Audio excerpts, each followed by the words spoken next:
Welcome, Dan.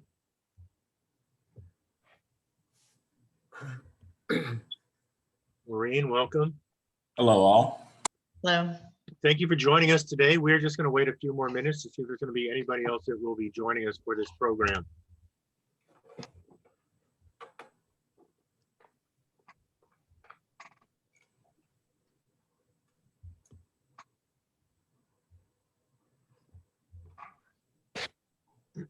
The audio is much better today, Brett.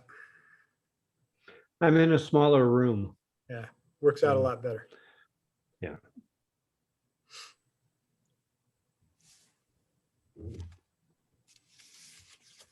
And then as a reminder, everyone, this is being recorded and this will be posted on our chamber website in case you missed it post. So this will be available after Brett's presentation. Awesome. Thank you. Thank you.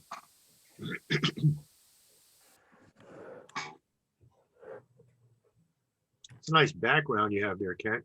Yeah, I thought I'd switch over this direction, get some books behind me since I'm in a library. Looks like Dee. Welcome, Dee. Hi, good. 4. So we will go ahead and get started. Welcome everybody to another installment of the Business Owner Success Series, Soar with Boss. Today is, we're talking about how healthy is your business. My name is Frank Rivera. I am the chair of the Small Business Owners Committee, and I'm joined here by my vice chair, Uta Westfall, as well as other committee members, Mike Baker and Kent Palmer. So, oh, and Roger, I didn't see your face there, Roger, and Roger Chavla as well. So thank you so much for jumping on. So today's installment is called How Healthy is Your Business? We can go to the next slide. So as you can see, we started this way back in September. We've been having this every month, and we've gone through, I believe, 9. Today will be the 9th installment. So as you can see, this is a 10-part series of business fundamental workshops intended for a small business owner to help you scale and remain sustainable. So we've covered various topics: leadership, strategic planning, marketing, sales, human resource, COVID relief programs, very helpful, cybersecurity. Last month was operations and management with Rick Lochner. And today we're fortunate here to have Brett discuss how healthy is your business. Now, next month is going to be the last scheduled installment called Social Responsibility, where we will again be joined by Rick Lochner, who will present on that subject. So thank you very much. I'm sure that Brett has a lot to say, a lot of great things to share, and on to you, Kent. Brett, go ahead for that next slide. And it's my pleasure to introduce everyone to Brett Keenan. He has an interesting array of letters after his name. He is an attorney and also holds an MBA and is a certified public accountant. He has worked for large and small companies. You see some of the names on this slide. He has served as a CFO 4 different times in financial services, Tier Auto Supplier, a specialty construction firm, and also import-export manufacturing startup. And has also been a part-time general counsel for numerous companies, dealing with IT staffing to IP monetization firms. He has closed deals around the world in excess of $16 billion with value added greater than 700 million. He's lived in 4 different countries and has worked on deals across 35 different countries. So you see he has vast experience in the world of business, particularly finance. He's here today to talk to us about measuring the health of your business. He is married and has 5 children, 4 daughters-in-law, and he says almost 3 grandkids, at least when he wrote this. Maybe now it is 3. Brett? No, it's still welcome. an almost. Almost still. Okay, well, welcome aboard. Still Nice to almost. have you with us today. We'll turn the time to you, Brett. Thanks. So how many people do we actually have on the call today? It looks like 12. So, okay. And are they all muted, Kent, or how does it work? They are all muted right at the moment, but they can turn on their video and open up their microphones at your request. Well, let's do that. Let's get sort of a census of who's sort of out there and what they've got going, right? So we can speak to that. So I don't know if everybody can see everybody's name out there. I can only see a few people at a time. But if Brett, somebody, would you like me to call on them to introduce themselves? yes, please, and just go alphabetically, right? Just either start Yeah. at the bottom and work up, or start at the top and work Yeah, I'm down. just And going to go across the pictures on my screen. We'll ask Mike Baker to introduce himself, and then Dan Broso. Okay, Mike Baker, Dutchman Heating and Cooling, local family-owned company, and my wife and myself. We have about 15 employees, a little bit of turnover going on currently. So and gearing up for the summer, we're looking to hire a few at this point, some office, a parts warehouse type guy as well, and an entry-level type technician that we would train to do installs and that sort of thing. But yeah, we look to make you comfortable at home or at your work, and we do service, replacement, and maintenance. Thank you, Mike. thanks, Mike. Dan, and then Susan Kennedy. Good morning, Dan Brasso, Two Maids and a Mop. We are a residential home cleaning service. Like Mike, we are always looking for the area's best people, looking for cleaners because that's the lifeblood of our business. And also actually looking for an assistant manager and an office manager as well right now. Hey, Dan, about how many employees do you have? Well, that's always a moving number, but we're at about 14 right now. Okay, thanks. Susan, go ahead. Hi, I'm Susan Kennedy. I'm with Kennedy Family Chiropractic. We are a single member LLC, so it is just me. After this year's COVID and having to spend much of my time with my kids at home when they weren't in school, and now I'll be taking maternity leave, I'll be looking to kind of restart my business after this summer once the baby's a little bit older. So we are a family. We do family chiropractic. I say we, but it's me. I do family chiropractic, and I'm finishing up my pediatric certification. So I'll be working hopefully a lot with pregnant mothers and infants, and then as the family grows. But just looking to get a better idea of how to move forward with a new practice and understand the financials that go along with it. This is a second career for me. So I do have a business degree, but it's been a long time since I used it. And frankly, it was mostly computer based. So I didn't do a lot of the accounting and financials. So Susan Kennedy, Kennedy Family Chiropractic. Thank you, Susan. Thanks, and congratulations. May the rest of your pregnancy go well. Thank you very much. And this will be my number 5 too. So I'll have 5 kids just like you, but I have 3 girls. So I was able to get rid of mine, so they're all gone now. So I'm not bringing any more in. I'm working on that, but apparently at 9 years old, they're not quite ready. That's my oldest. Yeah. A little young for the streets yet. Hey, let's go to Sarah next, and following Sarah, let's get Dee. Hi, good morning, everybody. I'm Sarah Catarzoli Andersona. I am the Director of Membership with the Naperville Area Chamber of Commerce. Thank you, Linda, for letting me sit in this morning. Yeah, just very happy to be here and looking forward to your presentation, Brett. Thank you, Sarah. Thanks. Thank you. Dee, and then Maureen. You're muted still, Dee, if you're there. If not, is Maureen? Oh, there she is. Go ahead, Dee. Hi, everyone. Good morning. My name is Dee, and my company is Healthcare Solutions Team. And as you can see, I'm working from my backyard today. It's starting to get sunny, which I'm very excited. I love to see the sun. So what we do, how we do, and why we do it, we are a full-serve brokerage firm based off Lombard. That's our corporate office, and I'm a health insurance broker. We specialize in small to mid-sized businesses, and we also do individual health insurance, and then we do Medicare for seniors 65 and over. So that's been quite a challenge since last year because people are not comfortable Zoom and all those. I had to really coach my clients, like seniors. I had an 82-year-old lady who learned now how to do Zoom calls, so it's pretty exciting. Yeah, so I'm so glad to be here. Thank you for the invite. And Thank yeah, you. look forward to many more meetings with you all. Thank you. Maureen, go Thanks, ahead. Steve. Hello, I'm Maureen Strobel. I am a board of directors member for the chamber and also the head of the finance committee.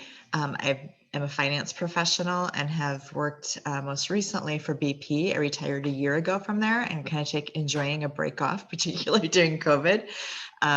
So I've joined a number of nonprofit boards, and so I've always done financial stuff, but I've never done a startup financial. So I'm kind of interested in that as I may join new not-for-profit groups and how that works. Thank you. Thank you. Roger, would you like to introduce yourself? And Ute, if you want to introduce yourself, you could follow Roger. Thanks, Ken. Roger Chavla, CPA with Chavla & Associates. I've had my own business for over 25 years. We're accounting, bookkeeping, tax services, do some international, and involved in several local community boards. We're at about 6-7 people right now, depending on tax season, and looking to grow and looking for ideas and maybe a second location. So looking forward to your presentation. Thanks, Roger. Hi, everybody. I'm Ute Westphal. I'm the director for the Illinois SBDC, Small Business Development Center here at College of DePage. I'm a certified business advisor, I also have an MBA, and I run a team of about 4 business advisors. We serve startups as well as existing businesses. So somebody has an idea, they can come to us and say, what do you think? How can I make this a business? We help those. We also have existing businesses who come and say, I need a loan. I need some financial tools. I need to hire somebody. I don't know how to do it. So we cover pretty much every area that a small business needs to touch while they are starting, growing, or scaling.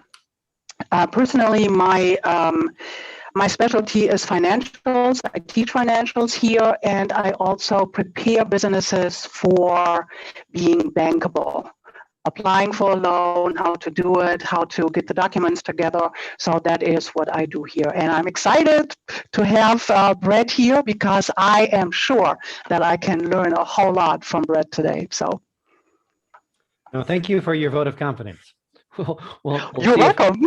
We'll see if it proves out or not, right? Brett, that's Frank has introduced himself. I don't know if he has more to say. You know me, so I think we're ready. We're all good. All right, so we have, it looks like we have sort of 5 or 6 different businesses in different ranges. One sort of a solo practitioner. Dee, do you have employees, Dee, or is it just yourself?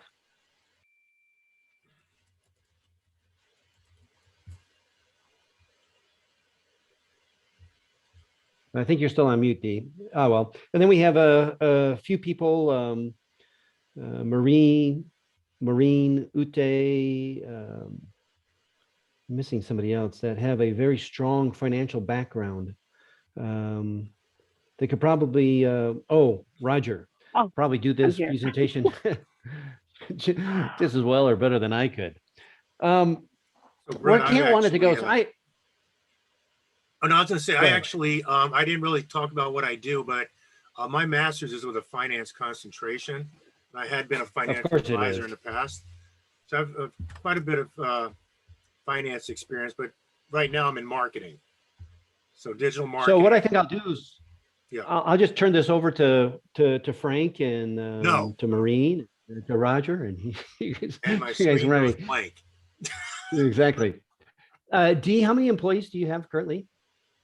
So I own multiple businesses. So the one with the health insurance, that's the corporate office. So I have my own assistants and brokers who work with me in my team, but my office has over 1,000 employees.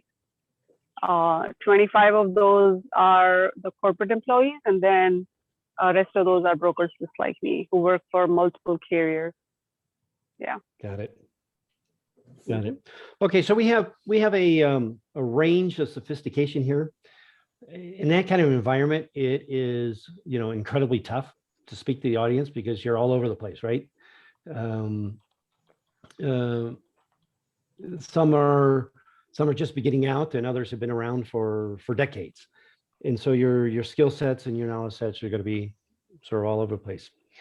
One of the things that Kent thought might be a good idea is if anybody's coming to the table with a specific question or concern in mind, that would be of interest to them, him or her. If so, does anybody have something like that? And if so, just send off Kent, can they give you a text? Can they reach you by text or? No, into the chat would be the best thing. Okay, so just send Kent a chat. And if there's a particular question, either as I'm going along or as I am, as you're thinking about your own business that you want to sort of jump on, great. Because I'd much rather talk about what you want to talk about than, something I prepared.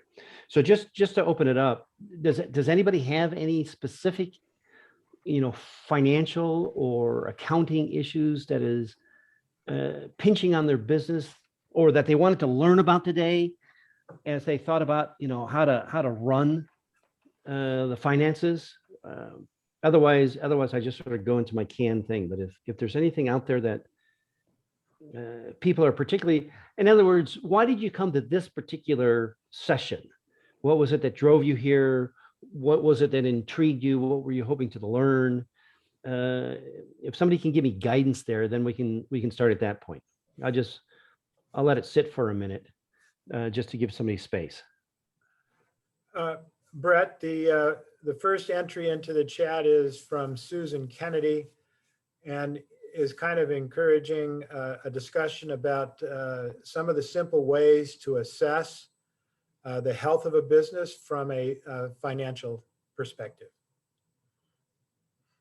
And okay. And then add to your notes there that Maureen is interested in common issues for startups in terms of financial and how do those startups deal with those issues.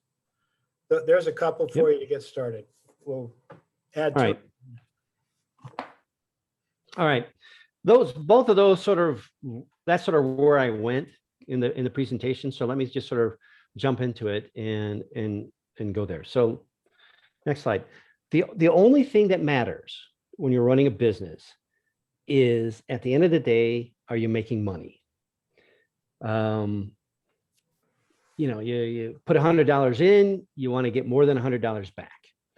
It's that simple. It doesn't get more complicated than that. Everything else you do is measuring $100 in. Are you getting more than $100 back? Or are you getting less than $100 back?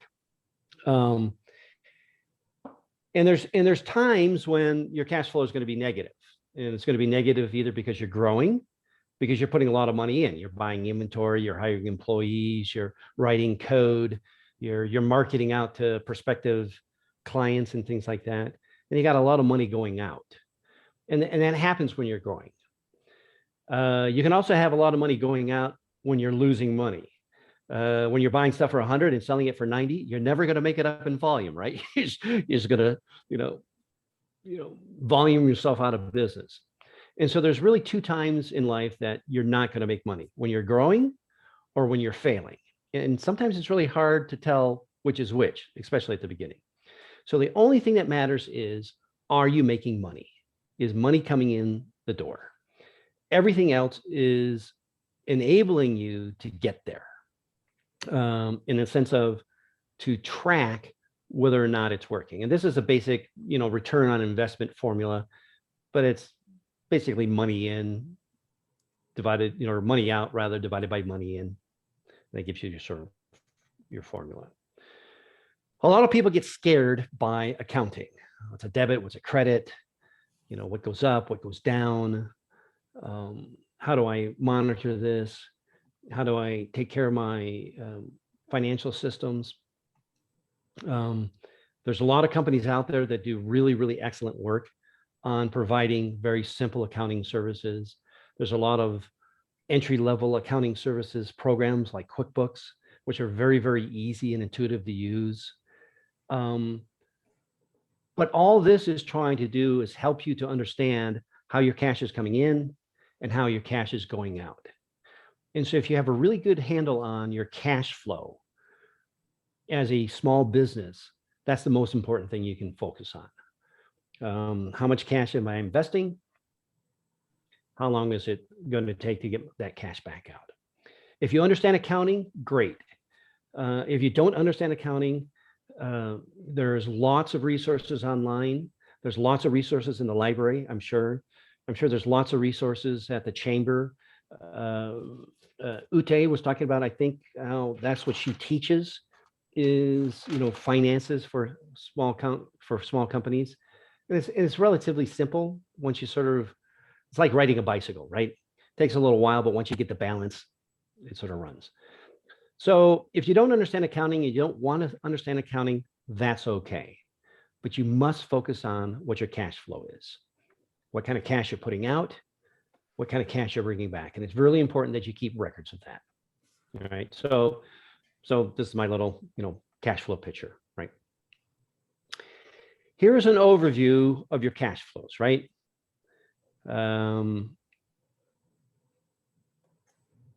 Basically, you get cash in from various sources. You either make something and sell it, or you provide a service and you offer it. People loan you money, or you put in your own cash, or investors invest with you. Brett, we just lost your audio.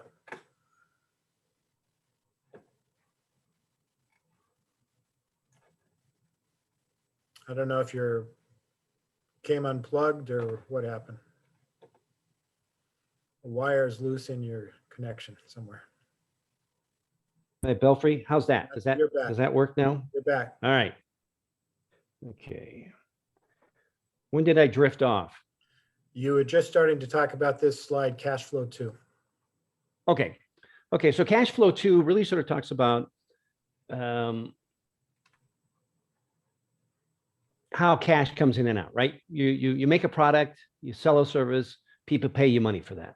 People loan you money, the bank, relatives, friends, family, investors, or you put in money into the company, or other investors put money into the company. That's your cash in, simplistically. And your cash out are your cost of goods sold, your overhead, which is your rent, your telephone, your IT service, your insurance, your cars, your machinery, your inventory. Well, not your inventory so much, because that would be up here in your cost of goods sold, or rather in your products or your cost of goods sold. And then your salaries, how much you're paying yourself, how much you're paying your individuals, how much you're paying in commissions, buying things, desks, chairs, cars, furniture, equipment, whatever. And then, what you're paying out in debt to your debt providers or in dividends, and what's left is sort of your cash flow. This is your basic in and out of your cash flows. And if you understand the in and out of your cash flows of your particular business, you're in great shape. And this is what you really need to monitor. If cash coming in is greater than cash going out, wonderful. If it's not, there's either two reasons: because you're growing and you're investing in advance of revenue, you're hiring employees, you're doing marketing, you're buying inventory, or because you're failing, because your expenses exceed your revenue. All right. This is the same sort of idea, revenue at the left-hand side, cost of goods sold, what you manufacture, what you make, that equals your gross profit. That number should always be 2x to 3x if possible. In a software company, it could be 100x, because once they've actually written the software, printing it out over and over and over again is really cheap. And then you have your admin, your overhead, your salaries, and that ends up to be your net profit. This is a fairly straightforward profit and loss statement and net income statement. You can find hundreds of these with lots of information out on the internet to describe what it is, what each particular part is. So I want to go through a few things that are important to sort of small businesses. One of the most important things that you can figure out is, on each individual sale, are you making money? So let's pick on with Dan. Dan has 2 maids and a mop, right? He has 14, 15 employees. Mike Baker is sort of an HVAC service guy, same sort of thing, right? So in both of those categories, you're not really selling a product so much as you're selling a service. And so if the maids go in and they work for 4 hours at a house and you charge, I don't know, $25 an hour, so you get $100 for that service. And you're paying your maids $15 an hour, great. Then your gross margin is $10 an hour. 15, which would be 25, minus 15 divided by 25. And so that would be your sort of gross margin. You need to pay attention to that. Obviously, if you collect $100 for the cleaning services or the HVAC service, but it costs you in direct employee time, $125 or $150, your gross margin is negative, and you're in deep trouble. So you need to pay attention to how much it costs. And this is for anybody that has employees, you're very aware of this. But people that buy inventory, or for the chiropractor, how long it takes to provide their services, this is very important, right? Contribution margin is a variation on the same thing. How much money are you making per item of service or product that you're selling? And keep tracking of this is critically important. Now, each industry has different margins. A grocery store gross margins are really thin, but their volume is incredibly high. Amazon's margins are incredibly thin, but their volume is gigantic. And they actually make a killing off of Prime and delivery. That's where they make their money. Costco, the warehouse club, they make actually, like 1% on their sales, and they make a killing on their annual memberships. And that's where they make their money. So there's different sort of margins there.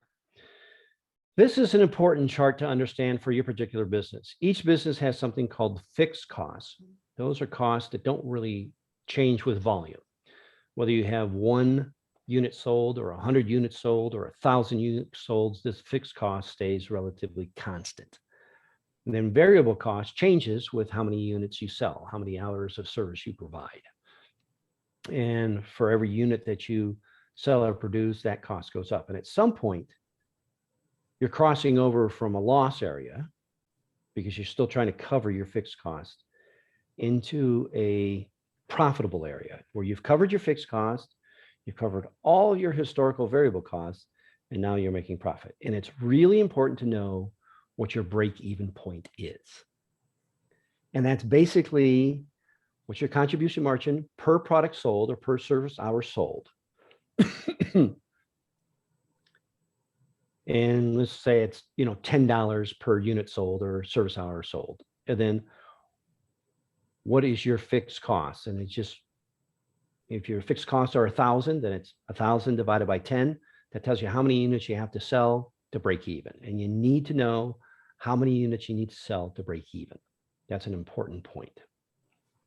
Now, obviously, as I'm going along this relatively quickly, but these are the fundamental concepts that a small business needs to understand. And if one of these concepts doesn't quite seem intuitive to you or doesn't quite make sense, shoot Kent a chat, and Kent just jump in and let me know that somebody's got a question, and I'll come back to that, right?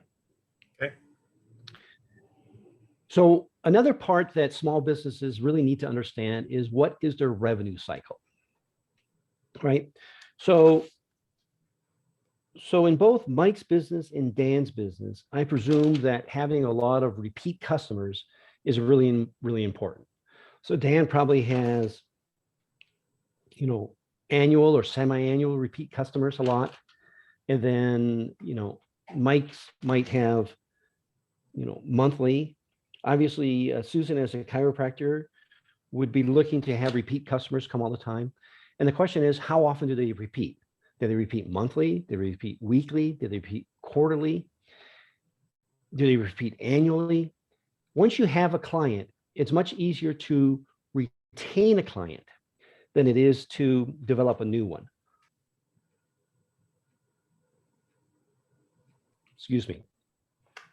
So it's important to know who your recurring customers are. Now, there's different kinds of recurring customers. There are recurring customers that pay as you go. Your HVAC services, your cleaning services, essentially, every time you show up, you pay. There's other services like insurance companies or a software company where the client will pay constantly, regardless of whether you're providing a specific service or not. And so part of understanding what your recurring revenue is also understanding whether it is contractually obligated, where each person must pay every month. Like I pay my insurance premiums every single month or on an annual basis. Excuse me. Or whether it is sort of pay as you go. Mike shows up, does a service, they give a service fee. Dan and his service goes out and provides a cleaning service, and they write a check for that week's service. So the chiropractor service is, week to week to week as people go. But monitoring how frequently your customers come in and whether that it is a pay as you go or a contract is very important to understand the financial health of your business. Now, this is an important chart. CAC is your cost or customer acquisition cost. It takes time and energy and referral and marketing dollars and telephone calls and flyers and brochures to figure out how to capture a new client. And all of that costs money. And then if that client comes in one time, that's great. But if they come in multiple times, that's even better. And so one of the things that's important to understand in a business is how much time and energy and cost it takes you to capture a new client. Now, in my business, I provide general counsel and CFL services. I do absolutely no marketing at all. It's all word of mouth. So my cost of acquisition is really, really low. But my churn is also really, really low. Once I obtain a client, I tend to have that client for 3 to 7 years. But then eventually they sort of fade out, and I can sort of see that coming, and then I'll go out and do a little bit of marketing and a little bit of work and find a replacement client. But with chiropractic services or house cleaning services or insurance, there's a lot more churn, which means you're losing clients. They move away. They find a different chiropractor. They no longer can afford the insurance or whatever, and they fall off, and you have to replace them with new clients. And so understanding how often your clients leave, why they leave, and how much it costs to obtain a new client or find a new client, and what you must do to do that is critically important to understanding the financial health of your business. For example, if it costs you $25 in marketing and advertising and flyers to capture a new client, but they only bring in $26 of incremental revenue, that's not so good, right? You're spending $25 to get $26. You're never going to, buy the island in the Pacific with that kind of volume. But if it costs you $25 to get a new client and they bring in $125 in new revenue, or even more better, $125 of gross margin, which is revenue above your direct cost of goods sold, then that's a great win. And that's what this number is: long-term value of your client. how much value do they give you over time for the longer that you retain them? And knowing what that number is very important. It cost me $25 to get a new client. On average, my clients stick around for a year and a half. They generate, $150 in gross margin to me. That's a great ratio, right? I spent 25, I earned $150. I'm happy. So that's a number to think about and be watching and considering. Hey, Brett, on that point, Yep. Before we leave customer lifetime value, for a new startup that doesn't have a bunch of clients, and so they have to estimate or make some guesses on what that lifetime value or long-term value is. Do you have any just comments or thoughts about what kind of a process somebody might go through to try to figure that out? Yes. Generally speaking, you want your long-term value to be at least 3 times greater than your capturing costs. So again, back to the example, if it costs $25 to capture a new client, you want your long-term gross margin value of that client to be at least $75 or better. Otherwise, typically it won't play out financially in the long term. Okay, so to capture a client, that's really, really hard. And the only way to do it, if you're really at the very beginning, is to do guesstimates and then to follow on your guesses over time to see how accurate you are and to recalibrate. So for example, let's say that you decide that you're going to spend $500 a month on Google AdWords in Naperville. And that's your whole marketing budget. And you hope to get out of that $500, 15 new clients. Okay, that's fine. And then you hope that you'll keep those clients for, 1 year. Okay, so now you take 15 clients and you say, how much money will I make after expenses on these 15 new clients? And hopefully that number will be about $100 or more per client. If it is, 15 times 100 is 1,500. So then over the course of the year, you're gonna earn $1,500 for a marketing investment of $500. And you do guesstimates at the beginning. You make estimates of what you think it's going to cost you to do the marketing, how many clients you're going to get in, and how much money you're going to make based upon those clients. And then you watch it really, really closely. You see if your $500 actually brings in 15 new clients. Is it 15 or is it 25 or is it only 5? You watch that very carefully. And then you also watch very carefully what their early month spends are. What do they spend in the first month? What do they spend in the second month? How does that look on an annualized basis? If I look forward for a year or 18 months, how does that look? And you start recalibrating. And if it looks like you're keeping that 3-to-1 ratio, 1 cost to 3 long-term value, your marketing program is probably working. If it's starting to fall below that ratio, your marketing program is not working so efficiently.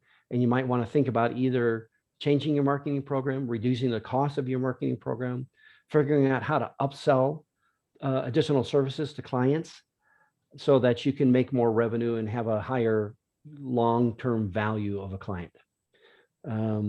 Is that sort of what you were sort of thinking about, Kent? Yes. Yeah, for me, that Okay. answered what I was after. I don't know if anybody else has questions. Okay.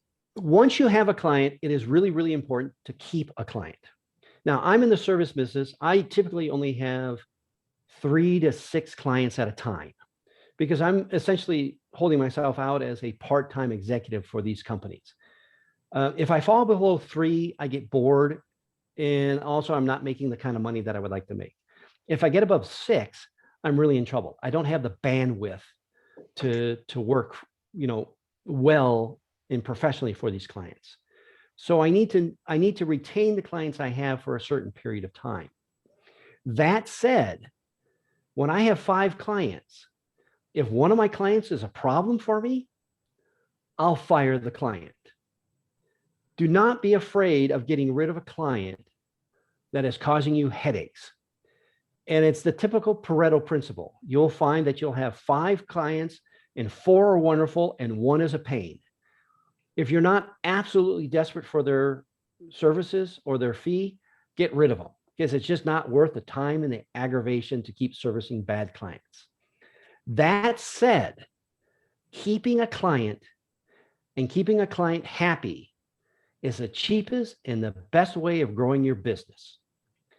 Churn, back to this, is hard and it slows down your revenue production. And if you can keep your churn low, that's great. So happy customers that are throwing money at you is exactly what you're hoping for because it costs you less to retain a client than it does to get a new client. Back to my example, it may cost you $25 per new client. It'll cost you $2 or $3 per existing client to keep them, if that. So customer retention is really, really important. And one of the things that you should focus on is how many new clients did you get? How long do these clients stay with you before you don't see any new revenue coming from them? Can I ask a question? Earlier, Brett? yeah, you bet. Yeah, you bet. So it's not that simple for a startup to understand how to collect data to understand who is a good customer. Do you have some advice how a startup should do that? What should they look at when we are actually looking at hard dollars, when we're looking at investment money into a client? What's your advice, what to collect, what to look for to even know which client is actually costing me money and which client is actually profitable for me? Who was this? Was that D? It's No. Ute. Ute. Okay. Ute, that's a difficult question, Ute. It depends in large part upon the services that are being rendered or the product that's being rendered and the size of the investment involved, right? Let me tell you how I do my triage when I think about clients, and this is sort of a generic triage. And it might be applicable to people providing services. So to Dan and Mike, and was it Susan that was the chiropractor? Yeah. It's less relevant to like insurance or product sales, where it's a little bit more transactional and a little less intimate, sort of face to face. But the first thing that I look for is I'm in a fortunate position where I insist upon all my clients paying me upfront in advance. And if they're not willing to do that, almost invariably, my response is, I wish you well. I'll point you to other service providers that might be able to help you out, but I'm not interested. Other clients, you can't always do that. I get that. But promptness of how they pay is a critical indicia of whether or not they're a good customer. Are they giving you their credit card? Are they paying on your payment terms as expected and when expected? That's a key criteria. The next criteria is if you are estimating to provide X number of hours of services to this particular client, are you providing, X number of hour services clients? So when I do my clients, I typically anticipate providing anywhere between 40 and 100 hours per month to that particular client. And so then I monitor very, very closely, am I providing 40 to 100 hours? I negotiate, hey, I'll give you 40 hours a month. And then I want to make sure they're getting at least 40. And maybe I go to 45, right? But I don't want to go to 105 because I've only contracted to get 40 hours. And so the first thing I do is, are they promptly paying? The second thing I do is, are they consuming the kind of service level that I've agreed to provide? Or are they consuming substantially more time than I've agreed to provide? Or the reverse? they're consuming substantially less time than I agreed to provide, because that's not good for them, right? Whether or not you're making money on a particular client then becomes a function of how much time or product or cost I'm putting into it versus how much I'm getting back. So I have a bill rate. I know what my bill rate is, but I also have a cost number in the back of my brain of what my infrastructure cost is and what my minimum sort of, I won't go low below this number is. And so in that particular case, I will say, okay, just these aren't real numbers, but it'll make sense to you more if I do it this way. Let's just say that, you know, I charge $60 an hour and my cost structure is $40 an hour. So every hour that I'm working for somebody, I'm getting $20 per hour, right? So in that particular case, I would say, okay, well, I'm going to be working for this particular client 40 hours per month. You know, 40 times 20 is, what is that, 800? Yep. So I'm expecting to receive 800 for that particular client. And then I say, is 800 a profitable number or not? And that's the kind of calculus that I will do. I'll do that on services. I'll do that on product. I'll make that kind of estimate to see whether or not it makes sense. So let's go to a product example. Let's say your product costs you $25 to manufacture. And let's say you can sell it for $75, which is a typical, you know, retail markup. So 75 minus 25, you get 50. Okay, you get 50 in gross margin there. Then at that particular cost, you have $50 to pay salary, to pay marketing, to pay rent, to pay insurance, to pay all of that stuff. And so you can take a portion of that, say $10, and use it as your marketing budget. So now you have $40. Okay, you say that's a profitable product, or that's a profitable opportunity for an entrepreneur. I'm selling at 75. I'm going to retain about 40 for my overhead, for my salary. I've spent $10 on marketing, and I've spent $25 on actually getting the good or manufacturing the good. And that's the kind of math that I would step through in trying to figure out whether or not a particular client is profitable. Does that answer your question, Uta? Or Ute, sorry? Oh, it totally does. And I think you went a little further than that, because I remember you had a slide earlier where you showed the pipeline of cash flow and you had a leak. You know, there was somebody kind of stuffing the leak in your pipe. And Yeah. I think your approach, what you just explained, really is minimizing the risk of losing cash, not knowing where. By Yeah. keeping an eye on what does a customer cost me. Yeah, this is a problem. If you don't know where your cash is going, right, you're never going to make it, right? You gotta, it's, you know, money in, money out. Watch the dollars. All right, let's see. Okay, so keeping your customer is important. Fixed versus variable. Thank you. Every cost is variable over a long enough period of time. Typically, you look at fixed costs versus variable costs over the next 12 to 18 months. Because your fixed costs are things like your rent, your number of employees, the equipment that you bought. That tends to stay fairly stable. But in enough time, you'll get out of your lease, you'll, you know, things are going really, really bad. You'll have to, unfortunately, let employees go. You'll sell your equipment. So, you know, all of this stuff can become variable in the long term. But generally speaking, over the next 12 to 18 months, this tends to stay pretty stable. Weekly payroll might bounce around, especially with companies that have seasonal employees or companies that are growing, or things like that. So that can bounce around a little bit.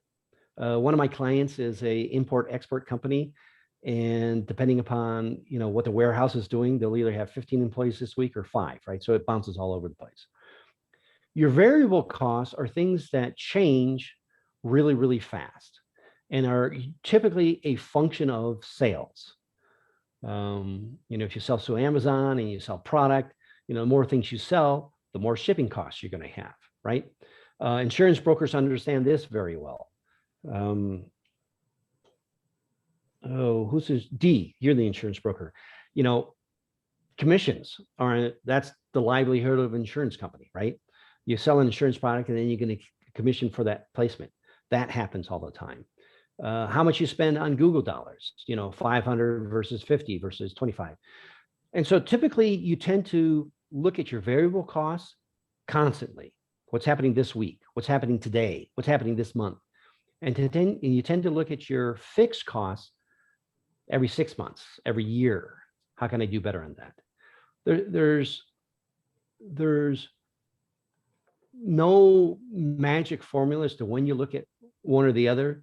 It's just that when they're fixed and they're solid and they're not moving, you don't really have to pay attention to it, because your lease for last month is going to be your lease for this month, which is going to be your lease for next month. So you don't have to validate what your lease expense was. It's the same every single month. Whereas your delivery charges are going to change based upon, you know, how many things you shipped. For me, travel costs become very important, because sometimes I charge travel costs, sometimes I don't charge travel costs. And so I pay attention to that, and that's a variable cost for me. One thing that's important with cash flow, and this goes back to what you said, Ute, is you have to know how fast you're burning cash. And more importantly, you have to understand when you're going to run out of cash. This is just a made up chart. You know, you can see I just sort of downloaded it from someplace. But somebody got a bunch of money and they spent money over time, and this is how they spent it. And then they got some more money. They spent it over time. This is sort of how they spent it. And then here, they started to get revenue in the gray. They started to actually make money. One of the things that most new entrepreneurs do is they do not estimate well how long it's going to take them to get to this point of the business where it's self-sustaining. This money that you invest at the beginning of your business generally is consumed faster, and you need more money than you anticipate to get a business going. Most businesses fail. Well, let's not say it that way. A lot of businesses fail because they think it's only going to take them $5,000 to get the company up and running and profitable, where they're starting to make money on their own. And it's actually taking $50,000. So understanding what your cash requirements are and understanding how much cash you have to work with is critically important. Now, a lot of entrepreneurs say, look, I have $50,000 and I'm willing to spend 12 months to get this business up and running. Great. Wonderful. And they'll say, okay, when my $50,000 run out or my 12 months runs out, whichever comes first, if I'm not profitable, I'm pulling the ripcord and I'm quitting. That is an excellent strategy, because then you know you have a budget, you have a timeline, you can forecast how much cash you're going to have available and how you're going to spend it, and over what period of time you can spend that $50,000, and you're good to go. Not knowing how much you have available to spend and not knowing over what period of time you're going to spend it will cause chaos and cause companies to fail. So it's critically important to understand how quickly you are burning cash and how much cash you have available to burn. Brett, one of the comments in the chat a little while back is kind of applicable to where you are right now, talking about the chat post was give us suggestions on how to best fund growth. I don't know if that's right up your bailiwick. Maybe that's more of a marketing question, but you're talking about funding this growth, and then you've got to go spend the money and sort of measure against results and see if what your burn rate is on that money. Any ideas on funding methods for a new startup that I guess provide more security, maybe provide a better opportunity for success? Any thoughts about that? What kinds of experiences maybe have you seen where it's not gone well, and when has it gone well? That is the $64,000 question, isn't it? Generally speaking, let's go with two thoughts. It's always really important to have, to your point, Kent, a growth budget. This is how much I have available for growth. And it could be hiring new employees in advance of revenue, or hiring equipment in advance of sales, or marketing dollars in advance of sales. And having that budget in mind and how much you think it's going to take to grow is really, really important. You can get it wrong, and you will get it wrong, because it's like Dwight Eisenhower says, right? The minute you hit the beach, all plans are irrelevant, but the planning is really, really important. And so, understanding I'm going to spend X dollars in marketing and Y dollars in equipment and Z dollars in new employees is incredible. And then you'll adjust as things happen. But to go into it blind and not say, this is my budget for growth and this is my expectations for growth, even if you get them wrong, is a problem. Because once you have a budget and you have an expectation, then you can start to calibrate. And you do that over and over and over again until you get really, really good. It's no different than a tennis shot, right? The ball comes over the nest and you swing your racket, and that ball is going to go everywhere at the beginning. And then you get better and better and better, and you start returning it into the court. Same game. Right. Funding of a small business typically happens with your own wallet, what you have in your bank account, what you have in your credit card. Then it turns to friends and family, mom and dad, brother, sister, cousins, uncles, people that know you, or not necessarily relatives, but close friends, people that you've associated with, former business partners tend to be your sort of next layer of investment. A typical place to get credit from is your vendors. Will often give you very good terms, 30 days, 45 days, sometimes 60 days from invoice to payment. And you can use that time using their money to sort of grow your business. Once you've gone through sort of your own cash, your friends and family cash, the next group tends to be sort of small angel investors, people that are interested in investing into startups. And there's groups that do that they're looking for the company that's starting off and needs to grow. And they're willing to take, they're willing to put in cash dollar equity in exchange for a percentage ownership of the company. And often those angel investors are sophisticated, financially literate, or operationally educated, and they can help you think through how to do things. And so it can be very beneficial to bring them in. Beyond that sort of group, the only other one that's sort of available is traditional debt. Well, there's really sort of traditional and non-traditional debt. Let's go with traditional debt. Traditional bank debt. Banks are awful. They loan you money when you, hold on 10 seconds. Okay. They'll loan you money when you don't need it, and they'll loan you money when you can afford it.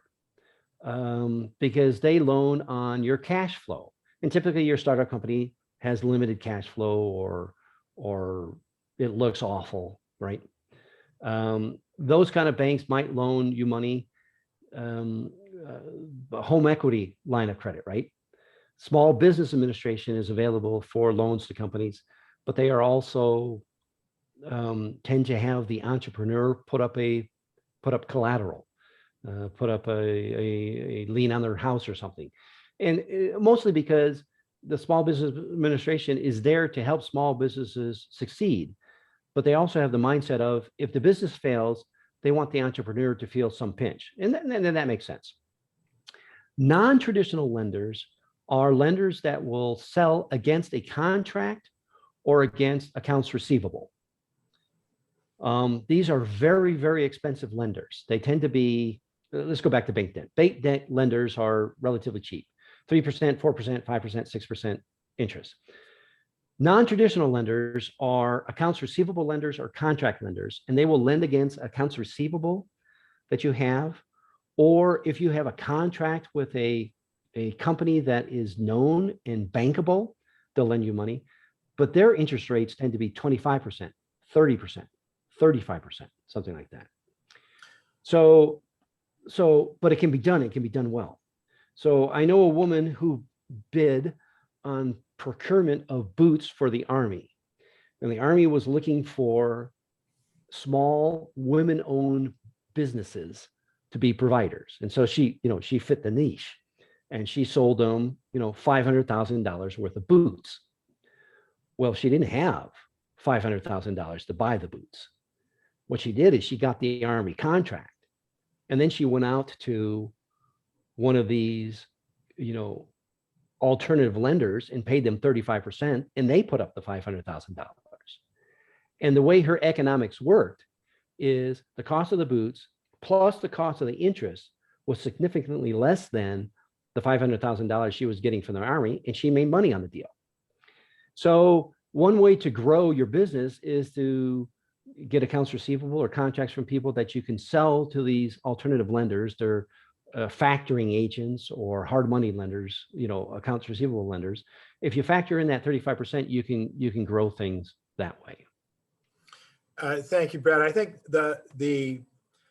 for the business owners on this meeting, I think the most important part of that is have a budget for your marketing. Budget your growth. What are you going to spend to get your growth? And there may be all kinds of different ways you're going to fund it, but I don't think we're here to tell you which way to fund it. Is kind of what I'm hearing from you, Brett. Yeah, and one of my other acquaintances and friends, he built a software company, a mapping company, a route development company, and he would not take debt and he would not take investor equity. He was afraid of both of those, so he grew it all organically. And in the software industry, that's very, very unusual, which means his growth was much, much slower because he had limited dollars to invest. He made whatever he made last month and he took a portion of that and put it into growth. But he was okay with that because he retained ownership of the company and he had a budget in mind. And so that's the important part, to Ken's point. All right. So this slide just talks about the different kinds of revenue. It's really, really important that you know what type of revenue you're in. I tend to be in the services industry. Dan and Mike are in the services industry, and Susan is. D is more in the based on transaction industry. That's more where insurances fall. But understanding what your service or what your revenue type is helps you formulate your plans, your budget, your expectations, your margins. And there's all sorts of information out there as to what a typical service industry should make, what a typical insurance company should make, what a typical HVAC service company should make, or a chiropractor services company can make. And they're online. I'm sure, Kent, you have tons of books in the library that will help people sort of benchmark. Hey, your typical, chiropractic business has 2,000 clients and makes, Y dollars in gross revenue, per month, and has these kind of expenses. And that gives you something to calibrate against. I'm doing better than sort of average. I'm doing worse than average. And understanding what business you're in, what service type you're in, and what your benchmarks are, what the industry averages are important. Okay, a little bit about the sales pipeline. This is not really a financial issue, but it is a financial issue in the sense of, in finance, all you really care about is, did you win or did you lose? But you're putting marketing dollars in the top and it's leading down through. And so from a finance perspective, you're going to want to monitor how much money you're spending, how much time you're spending, how much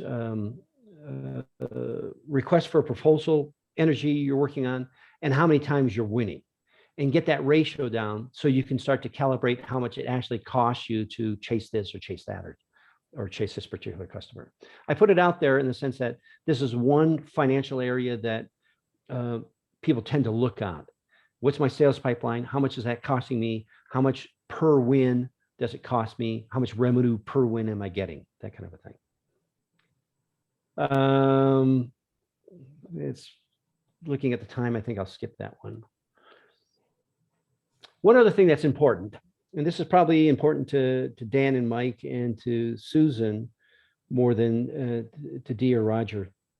Well, maybe Roger too. What is in your pipeline? Like my import-export company, they provide third-party fulfillment services. You know, where it says fulfillment by Amazon, it's fulfillment by this service company. And they always like to have 2 or 3 months worth of service orders running through their warehouse at any particular time. And I'm sure from an HVAC or a house cleaning, you like to see a certain backlog of business.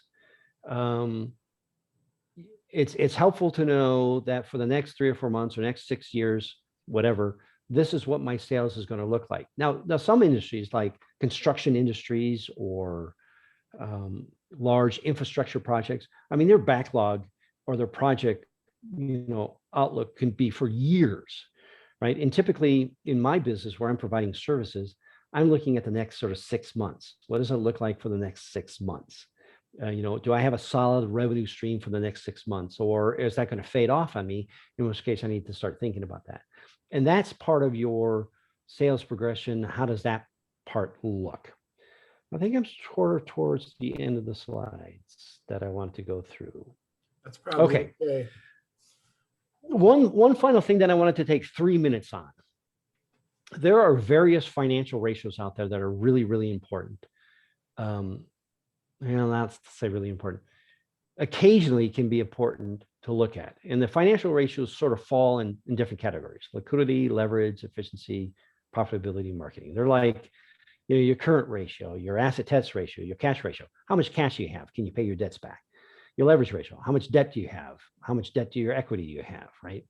We talked about some of these things, your like this one, profitability, your gross margin or your operating margin ratio. How much money are you making in your volumes? These are very financially intensive ratios. They're out there in the online. They're in the library. There's lots of tutorials on these financial ratios. My point in bringing these up is not necessarily to go through them one by one, but more to make you aware that they are available. They are very helpful to understanding the financial strength of your business. 1 or 2 or 3 of these can be key. And you sort of look at them, pick those 2 or 3, and then monitor those closely. And I'm just sort of making you aware that they're out there and exist. So I'm looking at my watch. It's 10:10. I've rambled on for much longer than anticipated. But this is sort of where you told me to shut it down. Well, let's see if there's any additional questions from the group. You could unmute and ask Brett anything else that you'd like to talk about. Anybody there? Hi, Brett. They've all fallen asleep. Can you hear me Hi, okay? Dee. I have a question. Hi. Yes. Great presentation. So thank you. And speaking of the pipeline, I know in my business, I really focus on every single open enrollment. I know this year is kind of strange. We have second open enrollment that started on February 15th. But my goal personally have always been close 1 group every other week. So that means 2 groups a month. So whether it's a 3-employee group, and if it's a large group, I would just I would not say break. I keep filling my pipeline. So I don't know what's the right or wrong way. I go by sphere of influence and networking. I don't have to buy leads or never ever. Just go by word of mouth, and my own clients give me referrals. Now 11 years I've been doing this, and so I love the way you said it takes probably a couple dollars to retain a client than to get a new one. So how do you think business owners, especially the startups, should focus on building your own pipeline? Well, it really sort of depends on the business. Your business is one that turns on referrals, right? Hey, I know a great insurance broker. She can help me out. And chiropractic businesses work on the same way. Susan does great work, especially she understands pregnant women. That's her niche, right? Dan and Mike, the same sort of thing. The networking and the referral business is key to most service industries. Now you can my understanding, and Dee, you can tell me if I'm wrong, and Mike and Dan probably have similar experience. It takes about 3 to 5 years to really build up a service business to where it is solid, self-sustaining and self-referential, meaning that the referrals that are coming in are plenty and solid and just keep the business going.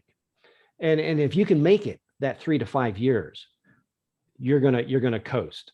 I mean, you'll have to maintain it, but the energy to get through that first 3 to 5 years, it's like an Apollo 11 launch, right? It's a tremendous amount of energy. But once you're up in space, it's much easier to keep that orbit going.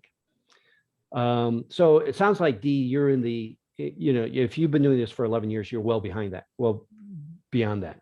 But Susan, it sounds like you're rebuilding your chiropractor business. And I would guesstimate it's going to take 3 to 5 years to really get that on solid service footing to where you have enough clientele that if a couple fall off, you're not really worried about it. And you're constantly bringing in new businesses. So most of what I say to young companies are, okay, do you have the time, the energy, and the patience and alternative sources of revenue to withstand the startup years? And that's why a lot of these companies do it part-time at first. The guy that I was talking about earlier that's building his own software company, he did it part-time for 3 or 4 years before he jumped in full-time. He did it in the evenings on the weekend just to see how it grew. And then when it got large enough, he quit his business and went into it full-time. And that's how a lot of, startups happen, is in the evenings on the weekend to transition through that 3 to 5 year period when things are a little bit lean. Thank you, Dee. Other questions? Any other questions for Brett? Thank you, Brett. You're welcome. Brett, can you head to the end of your slide deck? I don't know if you have. Is that what we're looking for? No, it was just Q&A. That was it. It's just the ratios and then Q&A. So, well, if no one else has any specific questions, we'll go ahead and wrap things up. We want to thank Brett Keenan for being here and sharing his insights and responding to questions from the group. And we're grateful for him and his time and his preparation. We thank all of you for attending today. We hope it's been beneficial to you. A reminder that the Chamber will put this on their site on YouTube, where you'll be able to find anything that you may have missed, including a review of this video if you would like. It's gonna go viral, people. I can tell you. We're gonna just put it all out there, all over the world, Brett. Everyone will recognize you from here on out. Yeah. 2 million views by Saturday, right? There you go. Next month is our final scheduled session of the Business Owner Success Series. We anticipate that the next Small Business Owners Committee will develop an additional series that will be announced shortly, but the next session on June 16th at 10 a.m. is on social responsibility. Rick Lochner will be back to present. So again, thank you from the committee to everyone for your participation. Linda, is there anything else from the Chamber that you would like to say? No, I think that's it. Everyone, again, thank you so much. Brett, thank you. That was very informative. And yes, this will be posted on our YouTube in the coming weeks. So thank you, everyone. Very good. Thanks again, everybody. Thank you. Thank you, Brett. It was actually really helpful for me. Oh, you're welcome. Thank you, Susan. Have a great pregnancy. Thank you. It's not much Bye-bye, longer. all.